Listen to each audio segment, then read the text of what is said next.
For years, she paid for everything from her sister's weddings to her father's temporary hardships, believing that this was what love looked like. But one evening, with a box of chocolates in hand, Madison opened the door to her family home and froze. Inside, the family was drinking champagne, celebrating her naivety. In that moment, everything she knew about love, family, and herself crumbled to pieces.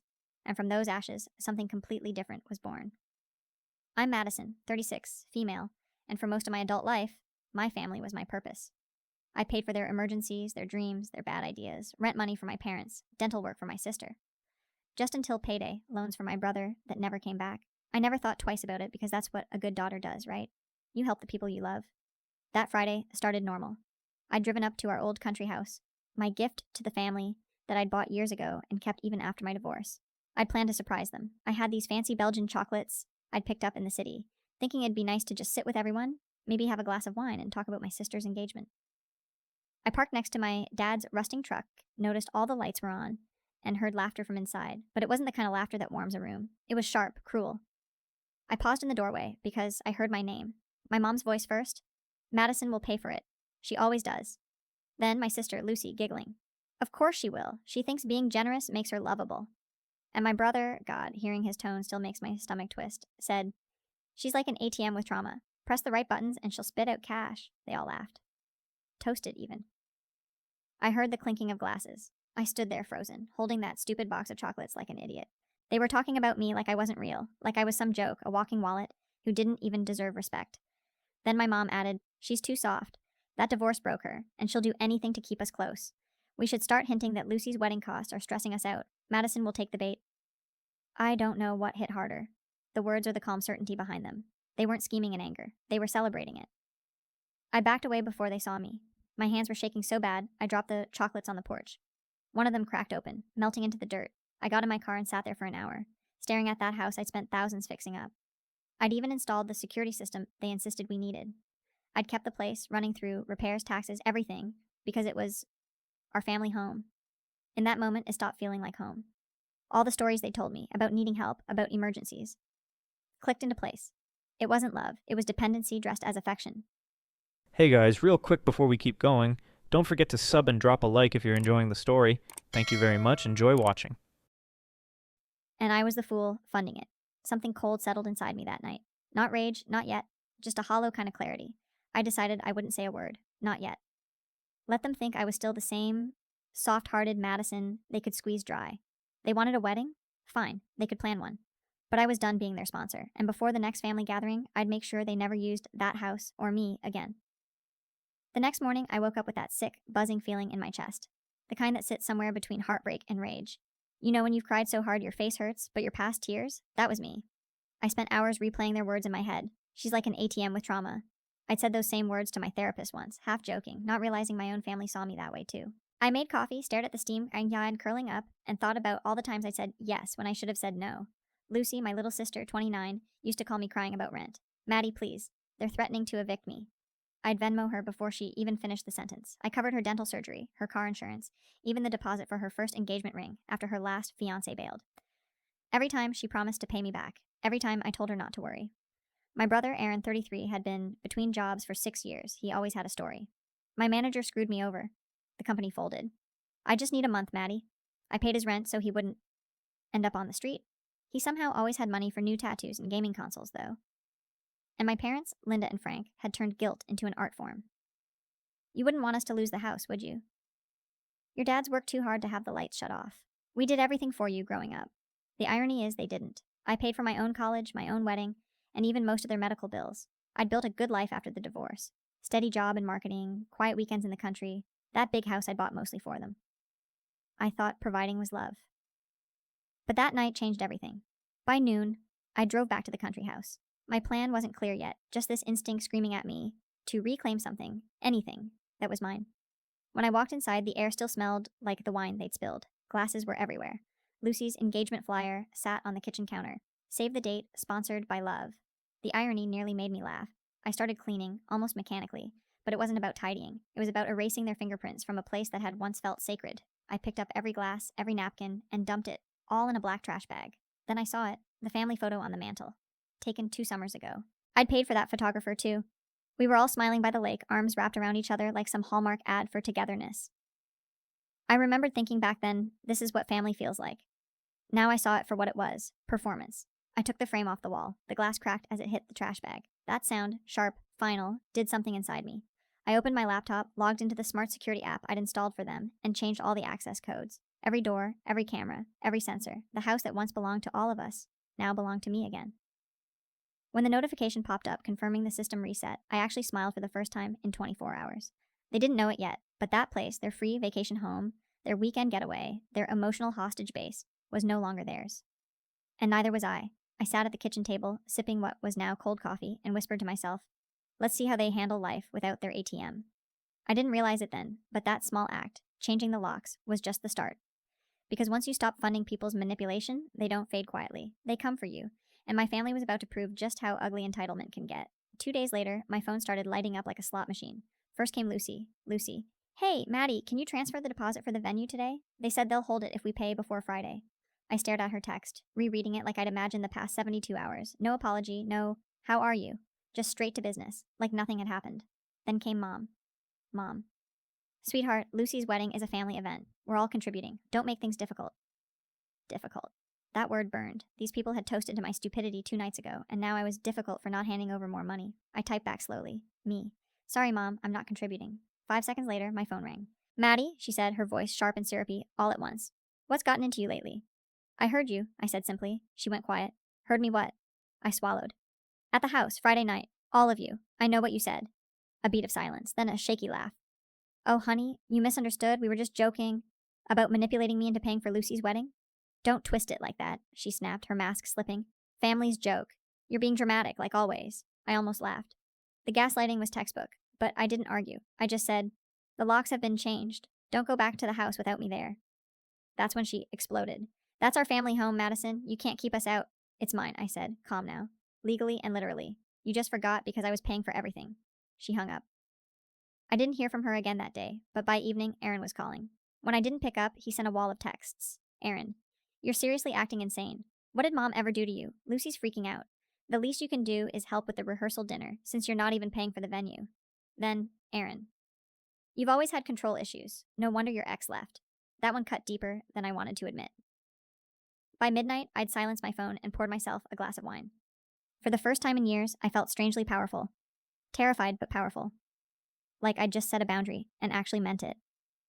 Over the next few days, their messages got nastier. Lucy sent crying selfies.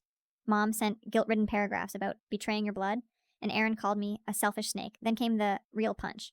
A knock on my door Sunday afternoon. It was them, all of them, standing on my porch like an intervention gone wrong. Lucy with smeared mascara, Mom clutching her pearls like she was auditioning for a soap opera, and Aaron with that smug, defensive scowl that made him look just like Dad. Madison, Mom started, we need to talk about this behavior. I didn't open the door, just talked through the screen. There's nothing to talk about, Lucy sniffled. You're ruining everything. I already told people you'd be helping with the wedding. You can't just back out. I didn't back out, I said. I was never part of it. Aaron muttered, you're seriously losing it, and stepped toward the door, like he was about to force his way in. That's when I said, evenly, you touch that handle and I'm calling the cops. He froze. Mom gasped, you wouldn't. I looked her dead in the eye. Try me. For a long moment, nobody moved. Then one by one, they backed off the porch. Mom shot me a look that could have curdled milk. This isn't over, she said, voice trembling with fury. No, I said softly. It's finally starting. They left, tires spitting gravel as they tore down the driveway. I watched them go, the country silence closing back in around me. But deep down, I knew Mom was right about one thing. This wasn't over. Because people like them don't lose control quietly. And I'd just taken away their favorite toy. That week felt like walking through a minefield. Every step was quiet, but I knew something was about to blow. After that confrontation on my porch, the silence didn't last long. Lucy started posting passive-aggressive quotes on Instagram like, some people show their true colors when money's not involved. And blood doesn't make family, love does. Every single one tagged me. Subtle, right? Aaron started calling my coworkers, pretending it was family business. My manager pulled me aside one morning with this uncomfortable look. Madison, your brother called? Said it was urgent? Something about you having a breakdown? I swear my heart stopped for a second. I laughed it off, but inside I was shaking. That's when I realized they weren't just angry. They were trying to make me look unstable. Then came Mom. She started calling mutual relatives, spinning the story her way. I got a message from my aunt, someone I hadn't spoken to in years, saying, Sweetheart, if you need help, we're all here for you. Your mom's worried sick. Maybe don't isolate yourself. Worried sick. I could practically hear Mom rehearsing that line in her bathroom mirror, like she was auditioning for Best Manipulative Matriarch. And then, on Friday, exactly 1 week after the night I'd overheard them, I drove up to the country house to check on things. I hadn't been back since I'd changed the locks. The gate was open, my stomach dropped. When I pulled into the driveway, I saw tire tracks in the gravel, 2 cars. One was Mom's sedan, the other, Lucy's SUV. My pulse was pounding. I walked up to the front door and noticed the lock looked scraped. Someone had tried to force it. Then I heard laughter, their laughter, from inside my house. For a second, I thought I was hallucinating. But no. I opened the door, and there they were. Mom on the couch with a glass of wine, Aaron standing by the window, Lucy scrolling through her phone. Like they owned the place. "Oh, look who finally decided to show up," Aaron said, smirking. I just stood there. "How did you get in?" Lucy shrugged. "Spare key under the porch. You've always been predictable." I'd forgotten about that damn key. I stepped forward, my voice low. "You need to leave. Now." Mom sighed dramatically, setting her glass down. "Madison, don't be ridiculous. This is our home. You're just going through something. We're here to fix it before you do something you regret." Something inside me snapped. "Our home? The one I paid for? The one you laughed about exploiting me over? You broke into my house." "Don't you dare talk to me like that," Mom hissed. "I am your mother. I raised you. You raised me to believe I was only worth what I could give you." For the first time, she didn't have a comeback. Just that cold, tight-lipped stare I remembered from every childhood argument. Aaron muttered, "You've lost it, Maddie," and started walking toward me, puffing his chest like some wannabe protector. That's when I pulled out my phone and held it up. "Security cameras," I said, my voice shaking but steady. "They've been recording since the second you stepped in. You're trespassing, and I've got it all on video." They froze. "You wouldn't call the cops," Mom said, trying to sound confident, but her voice cracked. "Try me," I whispered. The silence that followed was delicious. Finally, Aaron muttered something under his breath, grabbed Lucy by the arm, and stormed out. Mom followed, slamming the door so hard the frame rattled. For a long time, I just stood there shaking, staring at the door, adrenaline roaring in my ears. Then I looked around, at the wine glass she'd left, the faint scent of her perfume, the muddy footprints across the floor, and realized they still thought they could walk all over me. That's when the idea started forming. Not revenge, not exactly. More like reclamation. If they wanted to use the house for their games, I'd make sure it became something they could never touch again. The place they'd mocked me for owning was about to become the symbol of everything they lost, and I was going to make sure they felt it. Update. Hey everyone. So I didn't expect the last post to blow up like it did. I read every single comment, well, most of them. Y'all are savages. And I mean that in the best way. Someone literally wrote, "Sell the house, salt the earth, and send them an invoice for emotional labor." I laughed so hard I cried. A few people said I should go nuclear. A few told me to walk away. I think I'm about to do something in between. Because I realized something reading your messages. My family never valued me. They valued my silence, and I'm done being quiet. Next week was supposed to be Lucy's engagement party. Guess where she planned to host it? That's right, my house. Only, when they show up with their champagne and fake smiles, the locks will be changed again. And this time, the guest list won't include them. They turned up like they always did, loud, entitled, convinced the world still owed them my generosity.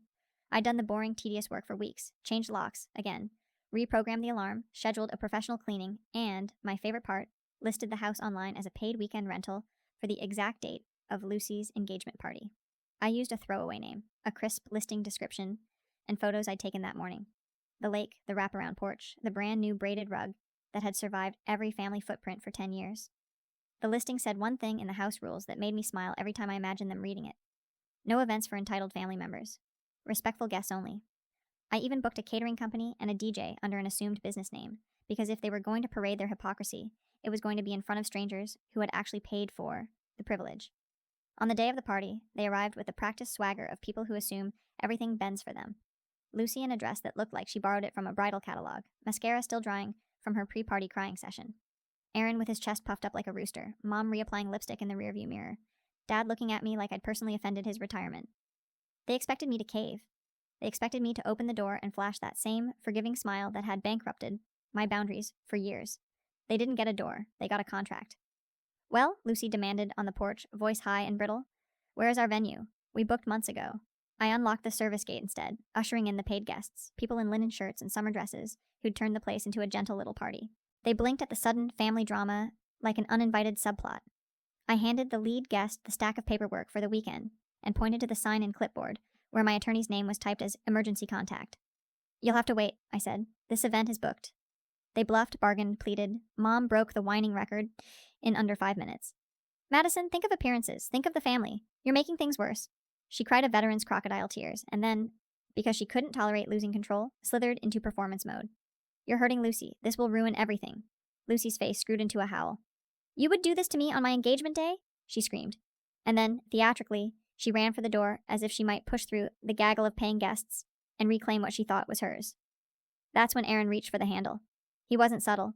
He yanked. The metal shrieked. When it held, his face went red and he slammed his shoulder into the door. One hard push. The glass in the pantry window spiderwebbed like a cracked halo. He cursed and yanked again, this time ripping free a chunk of the frame. The sound, wood splintering, went clean through me. "Stop," I shouted. It wasn't bravado. I was terrified, but the soundtrack of that night, the laughter, the toasts, the walking ATM phrase, was louder. I reached my phone and hit record. The cameras were already streaming to a secure cloud. I had copies on my attorney's desk and in my email. Evidence is a quiet, devastating sort of revenge. Aaron, in his rage, didn't stop at the door. He stomped around the driveway, slashed 2 tires on Mom's sedan with something sharp he produced like a weapon. Mom screamed like a soap opera queen. Lucy collapsed on the porch in a fit of real and theatrical sobs. And Dad, who'd always chosen comfort over confrontation, stood motionless, mouthing apologies at nobody. Neighbors yelled. The paid guests murmured about calling the police. Someone filmed the whole thing. Within minutes, a patrol car rolled up, the routine kind, not the family's domestic drama enabling friends this time, and 2 officers stepped onto my porch with professional calm.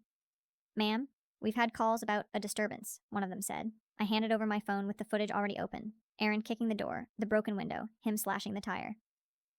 The officer's expression didn't need words. He read the damage, read the recording, read the escalation. "You 3 need to leave," he told them. "You're trespassing and causing property damage. We're taking a report." Aaron protested, spit flying. The officer shrugged and started writing. When Aaron tried to argue, the other officer calmly read him his rights about damaging property. Mom wailed about betrayal. Lucy shrieked that this was all Madison's fault. The neighbors took videos, lots of them. And within an hour, half the town knew a version of what had happened.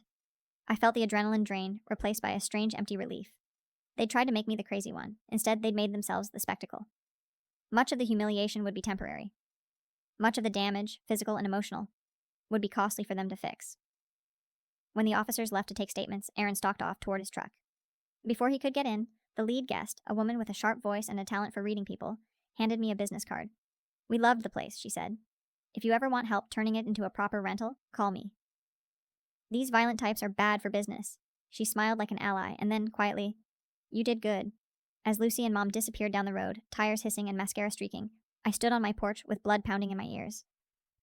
My hand still smelled faintly of splintered wood and dust. The family photo on the mantel, shards of glass still in the frame, caught the sun, and threw light across the floor like a map. I didn't gloat. I didn't celebrate. I simply walked inside and began collecting the broken pieces, quietly, deliberately. I picked up the cracked picture and set it on the counter. I snapped a photo, labeled it evidence, and sent it to my attorney with a short note. They trespassed. They destroyed property. I'll be filing. They'd escalated physically because they were desperate to reclaim the narrative. They'd weaponized drama, vandalism, and public pity. But the locks, the recordings, the rental booking, and the police report were all little legal knives cutting the strings they'd used to puppet me for years. That night, as the DJ set up and the paid guests drifted back into laughter and music, I listened to a stranger's toast to new beginnings and thought, for the first time in a long while, that maybe mine had just started. They didn't speak to me for nearly 3 weeks after the engagement party disaster. Not a text, not a call, just radio silence. It was almost peaceful. For a while, I fooled myself into thinking maybe they'd finally gotten the message. Then came the letter. A thick, self-righteous envelope addressed in my mother's perfect cursive, the kind she reserved for wedding invitations and guilt trips. Inside was a typed note signed by all 3 of them, Mom, Dad, Lucy, and even Aaron, like some formal declaration of war. "Madison, you have caused this family enough embarrassment. We raised you better than this. Your actions at Lucy's engagement event were unforgivable. If you have any decency left, you'll apologize publicly and return the country house to the family where it belongs." I laughed out loud. Return the house to the family? The same family that toasted to exploiting me? Still, the last line chilled me. "If you continue to withhold what's rightfully ours, we will take legal action." Legal action. For a house that I bought with my name on the deed, my money, and my mortgage. So I did what any rational woman with a decade of pent-up fury would do. I called my lawyer. Her name's Laura. She's a quiet, soft-spoken woman with a talent for making people regret underestimating her. I sent her every piece of documentation I had. The property deed, payment records, text messages, security footage from the break-in, and even audio from that night I overheard their ATM jokes. When I told her about the letter, she actually snorted. "Let them try. We'll counter for harassment, defamation, and property damage." I think that's when something shifted in me. For years, I'd believed keeping peace was more important than being right. That standing up for myself meant being cruel. but sitting in Laura's office, watching her neatly stack the evidence that proved my family had crossed every possible line, I finally realized being quiet had only ever protected them. Within a week, Laura sent a cease and desist notice to each of them. It was firm, professional, and absolutely brutal. Unauthorized entry into private property, documented. Attempted forced entry, documented. Verbal harassment, documented. Defamation and social media targeting, documented. She even included a line that made me grin every time I reread it. Our client is no longer your financial provider. Any further contact not related to formal legal communication will be treated as harassment.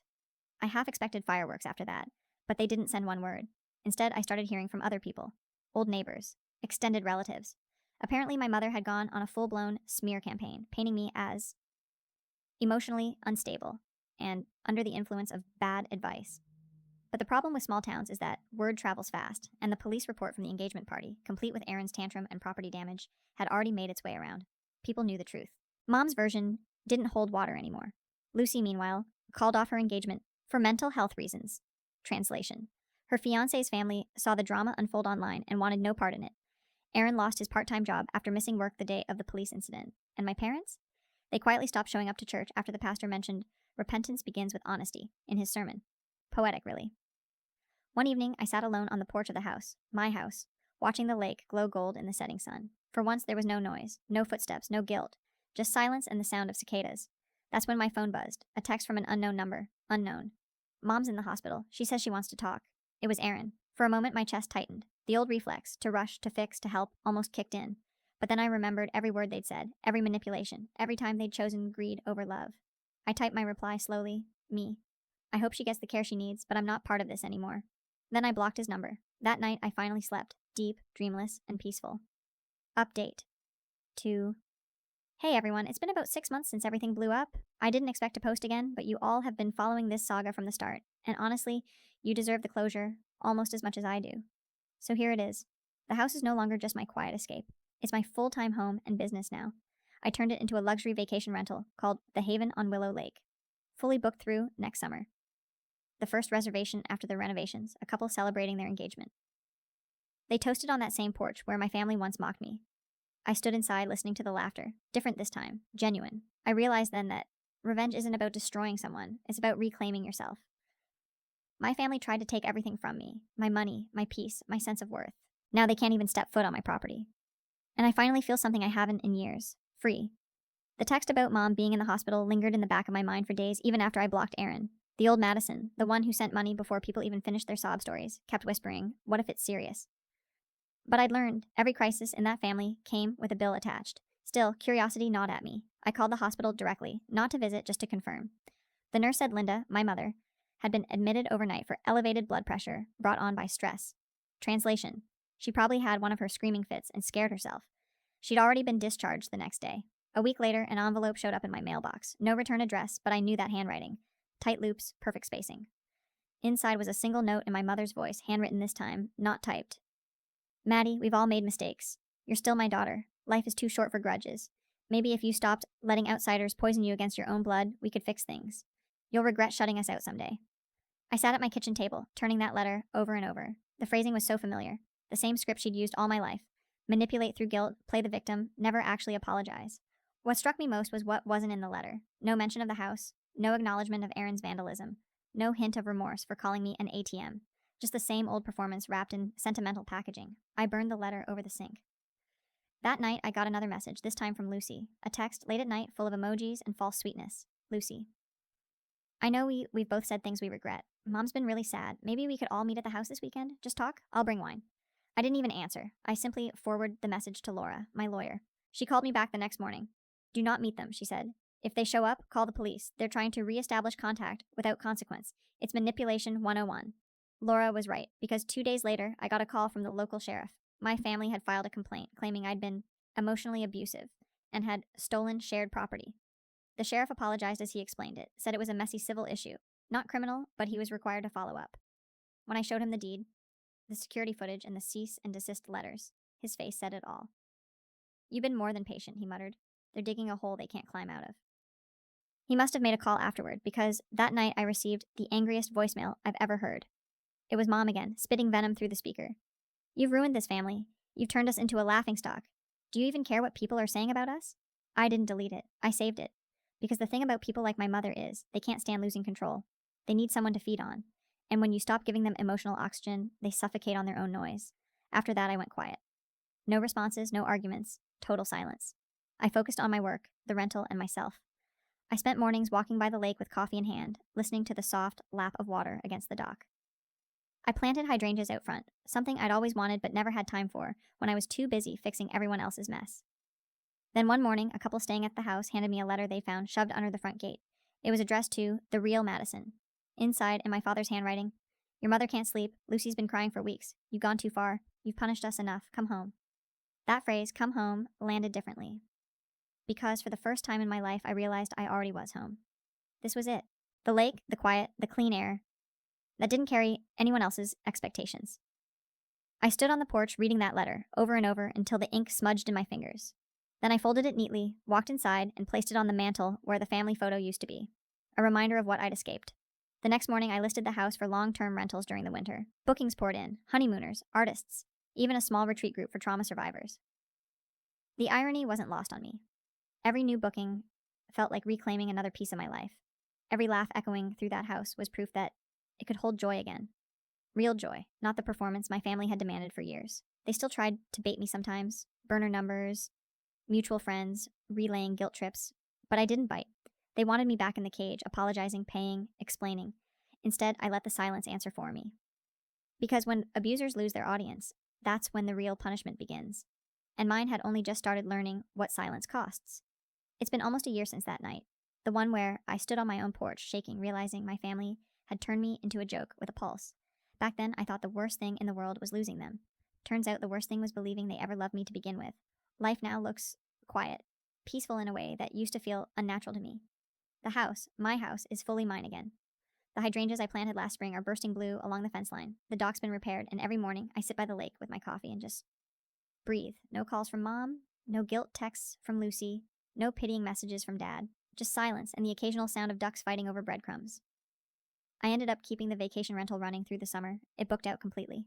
I never told the guests the story, of course, but a few couples said things like, "This place just feels calm, like it's got good energy." And every time I smiled. Because that calm? It was bought with pain and paid for in full. The legal side wrapped up too. Laura called a few months back to say the family dropped their property complaint after receiving notice that I'd filed for a restraining order. Apparently, Mom had a meltdown at the courthouse, shouting about betrayal, how she made me who I am. The clerk threatened to call security. That was the last official noise I heard from any of them. Lucy's engagement fell apart for good. Her ex-fiancé's parents refused to get involved in that circus. Aaron moved 2 towns over. Dad sent a Christmas card in December, just his name, no note. I didn't respond. The old me would have still been aching to fix things. I used to think forgiveness was the same as healing. Now I know better. Forgiveness is a door you close, not one you open. The strangest part? The revenge everyone online told me to chase, I never really needed it. Not the petty kind, anyway. The real revenge was letting the truth breathe on its own. Every lie my family told eventually rotted in the open air. People saw them for who they were without me having to say a word. That's how silence works. It's heavy, it's patient, and it's merciless. Sometimes I still catch myself expecting my phone to light up with one of their names. Sometimes when I pass a store window, I half imagine seeing my mom's reflection behind mine. And then I remember what Laura said when this all started. Peace doesn't always look like happiness, Madison. Sometimes it just looks like distance. She was right. A few weeks ago, I had the house repainted. I picked a deep forest green, the kind of color that doesn't ask for attention but demands respect. When it dried, I stood in the yard and whispered to no one, "You can't take this from me again." Last weekend, one of the new guests left behind a small note in the guest book. "Thank you for creating a space that feels safe. We got engaged here tonight." I closed the book and laughed softly. There it was, full circle. The same house that used to be the stage for my family's cruelty was now the setting for someone else's beginning. That's what healing looks like, not grand gestures or dramatic speeches, just reclaiming the places they tried to ruin. So if you're reading this and you've ever felt like the helpful one, the generous one, the person everyone takes from but never thanks, listen to me. Stop bleeding yourself dry for people who call it love.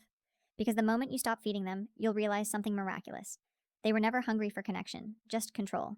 And when you finally starve that beast, what's left is peace, real, quiet, beautiful peace.